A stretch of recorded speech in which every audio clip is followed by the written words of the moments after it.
The last 12 weeks have been awful. They have been objectively appalling. We have lost people we didn't need to lose.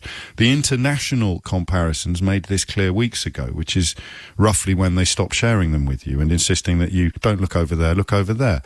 The chief advisor to the Prime Minister lied to you about why he drove to Barnard Castle. Nobody drives to a tourist spot on their wife's birthday to test their eyesight. You know that, I know that. But they hold us now in such incredibly low regard that they think they can tell us that they were driving their car to test their eyes and that we'll believe it.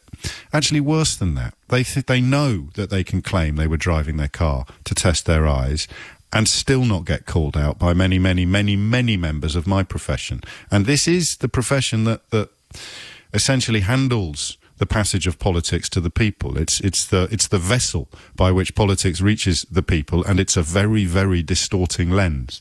If I'd said to you 5 years ago that, or imagine if Tony Blair was in charge and Alistair Campbell claimed that he'd gone for a drive against government guidelines in order to test his eyesight, the whole government would have gone up in flames. But that's what happens when you elect a joker. You get a tragedy. When you put liars in charge, the lies don't disappear or dilute. They get bigger and bigger and bigger and bigger until you arrive here today. Tens of thousands of lives could have been saved by an earlier lockdown. Boris Johnson's still claiming he's done a really good job. Would you have more or less confidence in his ability to handle the next 12 weeks if he started telling you the truth about the last 12 weeks? And if you'd have less confidence, I kind of get it, actually, because we've all done that, haven't we? We've all done that since February. We've all sat there thinking, this doesn't look good, but my God, I hope I'm wrong.